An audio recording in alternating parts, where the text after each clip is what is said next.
चीज में रेजिस्टर्स होते हैं। सर क्यों होते हैं?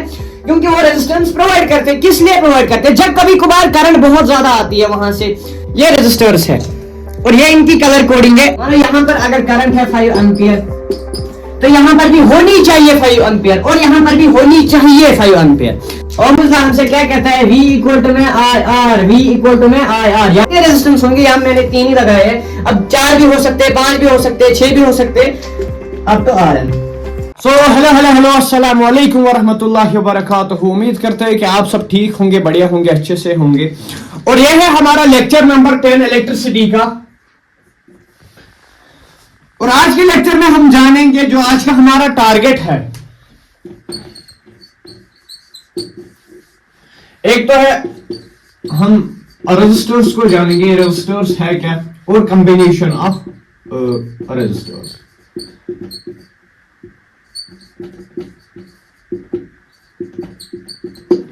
ये हमारा आज का टारगेट है। एक रेजिस्टर्स होता है क्या, और combination of resistors, combination of resistors. इससे पहले हमने पिछले लेक्चर में बात की थी, रेजिस्टिविटी के बारे में बात की थी। मैंने बोला था ये जो रेजिस्टिविटी है ये मटेरियल डिपेंडेंट प्रॉपर्टी है। मटेरियल डिपेंडेंट प्रॉपर्टी है। जिस चीज का मटेरियल होगा उस चीज की उतनी ज्यादा रेजिस्टिविटी होगी, उतनी ज्यादा रेजिस्टिविटी। अब मानो ये मेरे पास एक रबर का मटेरियल है, इसमें रेजिस्टिविटी बहुत ज्यादा है, इसमें रेजिस्टिविटी बहुत ज्यादा है। इसी मुकाबले अगर मैं कोई मेटल का ऑब्जेक्ट लूंगा उसमें रेजिस्टिविटी इससे कम होगी, एंड इनफैक्ट बहुत कम होगी, इससे बहुत ज्यादा कम होगी रेजिस्टिविटी। ये रेजिस्टिविटी लेंथ पे या एरिया ऑफ क्रॉस सेक्शन पे डिपेंड नहीं करती। जैसे रेजिस्टेंस लेंथ पे डिपेंड करती थी, जितनी ज्यादा लेंथ होगी उतनी ज्यादा रेजिस्टेंस भी होगी, और जितना एरिया ज्यादा होगा उतनी कम रेजिस्टेंस होगी। लेकिन यहां पे वो सीन नहीं है। यहां पे लेंथ और एरिया ऑफ क्रॉस सेक्शन पे रेजिस्टिविटी डिपेंड नहीं करती है। और ये किस पे डिपेंड करती है? ये करती है टेम्परेचर पे डिपेंड। और नेचर ऑफ मटेरियल,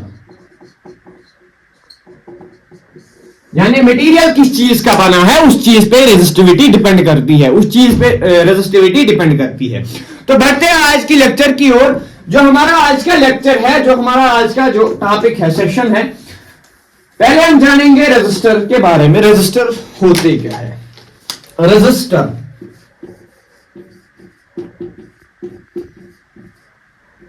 या रेजिस्टर्स आप बोलो, दोनों एक ही बात है। रेजिस्टर एक इलेक्ट्रॉनिक कंपोनेंट है।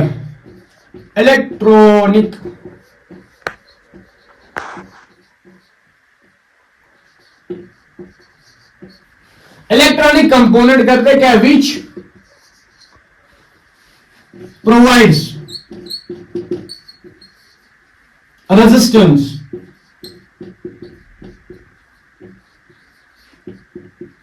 in any electric circuit। पहले नोट डाउन करो। रेजिस्टर्स करते क्या है? पहली बात है, रेजिस्टर्स जो है ये इलेक्ट्रॉनिक कंपोनेंट है, एक इलेक्ट्रॉनिक कंपोनेंट है। मैंने इमेज डाउनलोड करके रखी थी आपको दिखाने के लिए। ये रेजिस्टर्स है और ये इनकी कलर कोडिंग है, वो आगे जाके आप हायर क्लास में पढ़ोगे। ये रेजिस्टर्स है, एक इलेक्ट्रॉनिक कंपोनेंट है। उससे क्या होता है सर? ये करते क्या? Which provides resistance in any electric circuit, जो रेजिस्टेंस को प्रोवाइड करते हैं, यानी जो रेजिस्टेंस को देते हैं। कैसे? क्यों सर रेजिस्टेंस क्यों देनी है किसी इलेक्ट्रिक सर्किट में? मानो ये हमारे पास एक फोन है, इसमें भी रेजिस्टर्स लगे हुए हैं। आपके घर में फ्रिज होगा, बहुत सारी इलेक्ट्रॉनिक चीजें होगी, पंखा होगा, बल्ब होगा, हर एक चीज में रेजिस्टर्स होते हैं। सर क्यों होते हैं? क्योंकि वो रेजिस्टेंस प्रोवाइड करते हैं। किस लिए प्रोवाइड करते हैं? जब कभी कभार करंट बहुत ज्यादा आती है वहां से, या कोई शॉर्ट सर्किट हो जाता है, जब कभी कभार करंट बहुत ज्यादा से आती है, तब ये रेजिस्टेंस करंट के फ्लो को कम करते हैं। रेजिस्टर्स करंट के फ्लो को कम करते हैं। और ये जो रेजिस्टर्स है हमारे पास, ये जो रेजिस्टर्स है, दो कॉम्बिनेशंस होते हैं।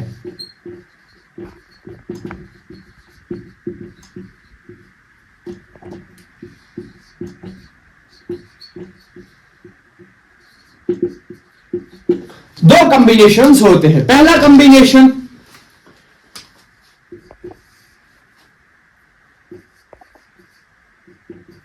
Series combination of register.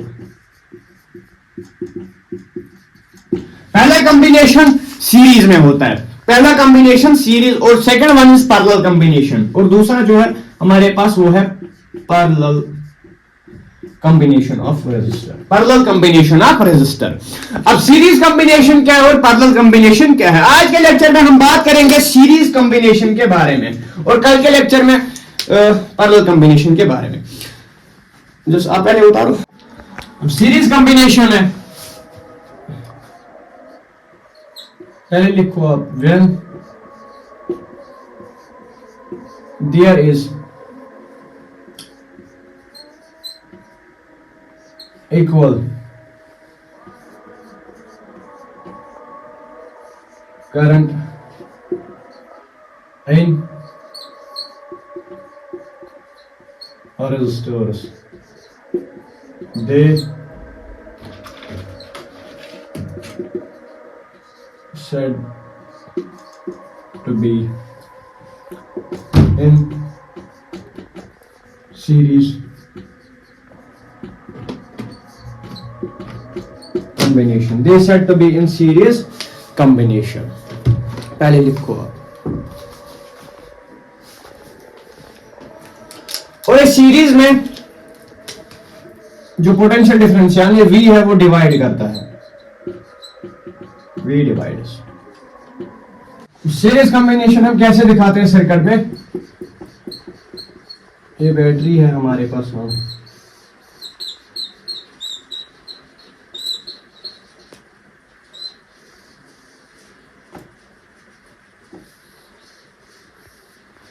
ये सीरीज कॉम्बिनेशन है रेजिस्टर।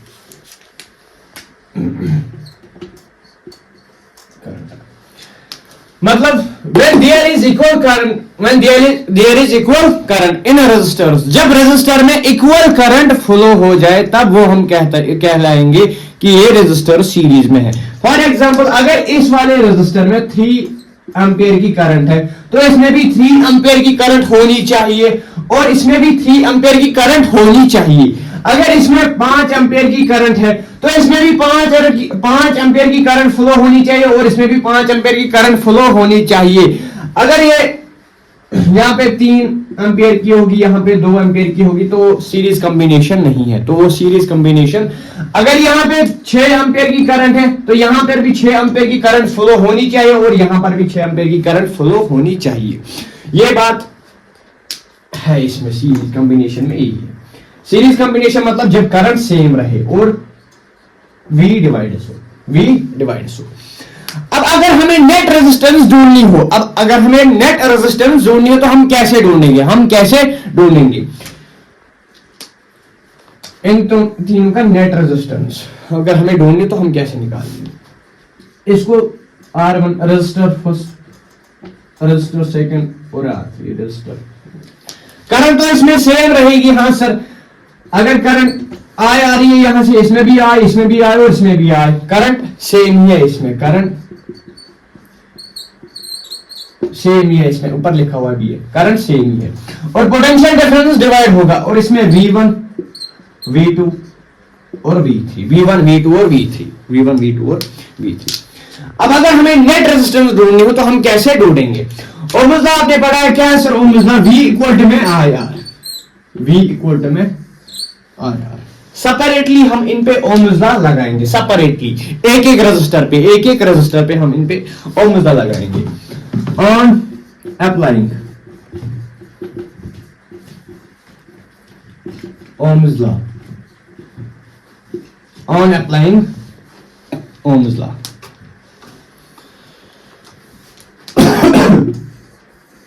पहले के रेजिस्टर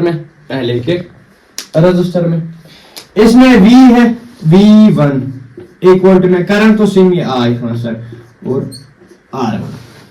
और सेकंड वाले रेजिस्टर में sir V2, equation first, equation second,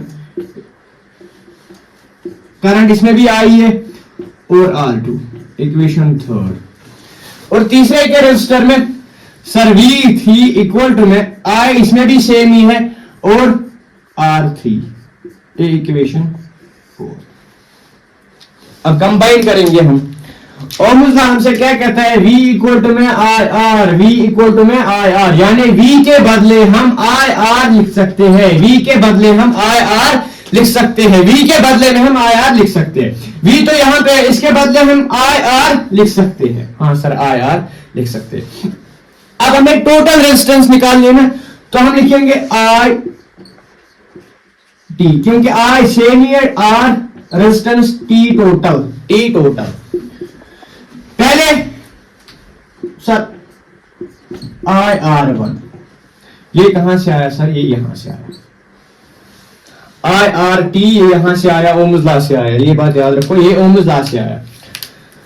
यहां पर भी V, हाँ सर, यहां पर भी V, हाँ सर, यहां पर भी V, यहां पर भी, तो यहां पर भी V है, यहां और यहां पर भी V है। V के बदले हम लिख सकते हैं ना IR, हाँ सर लिख सकते हैं IR। हमें तो नेट रेजिस्टेंस ढूंढनी है, I तो इसमें सेम है, और R यानी टोटल रेजिस्टेंस हमें ढूंढनी है, टोटल रेजिस्टेंस, या आप RT लिखो, RN लिखो, दोनों एक ही बात है।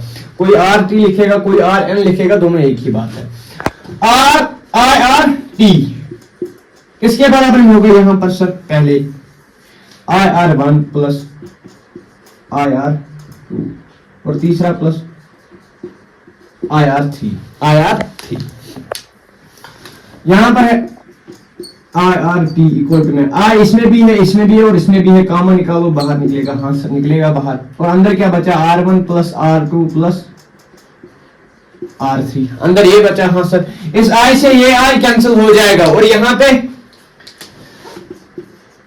RT इक्वल टू में R1 plus R2 plus R3, ये ऐसे हम निकालते हैं टोटल रेजिस्टेंस। सीरीज में हम ऐसे निकालते हैं टोटल रेजिस्टेंस, सीरीज में हम ऐसे निकालते हैं R1 plus R2 plus R3, R1 plus R। अब जितने रेजिस्टेंस होंगे, यहाँ मैंने 3 ही लगाए हैं, अब 4 भी हो सकते हैं, 5 भी हो सकते हैं, 6 भी हो सकते हैं, अब तो RN।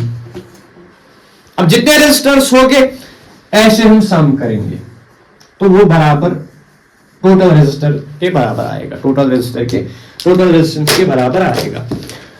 तो आई होप कि आपको अच्छे से समझ आ गया होगा। अगर किसी को नहीं भी आया तब भी कोई लोड लेने की बात नहीं है, दूसरे लेक्चर में इसके बारे में और थोड़ी सी चर्चा होगी। ये इसकी यहाँ से इसकी डेरिवेशन थी, कैसे हम निकाल सकते हैं टोटल रेजिस्टेंस। मिलते हैं अगले लेक्चर में, और अगले लेक्चर में हम बात करेंगे रेजिस्टर्स इन पैरेलल में, कॉम्बिनेशन ऑफ पैरेलल, और उसकी भी डेरिवेशन देखेंगे, और इसका भी रिवीजन करेंगे अगले सेशन में। तो तब तक के लिए अल्लाह हाफिज, और अपने दुआओं में याद रखना। और पिछले वीडियो में भी हमने एक रिक्वेस्ट की थी, आप में से बहुत सारे लोग ऐसे हैं जो वीडियो को देखते हैं और चैनल को सब्सक्राइब नहीं करते हैं। तो ये आपसे रिक्वेस्ट है कि चैनल को सब्सक्राइब कीजिए। अगर वीडियो अच्छा लगे तो चैनल को सब्सक्राइब करो, अगर ना भी लगे तो भी करो। तो मिलते हैं अगले वीडियो में, तब तक के लिए अल्लाह हाफिज, और अपने दुआओं में याद रखना। Bye bye.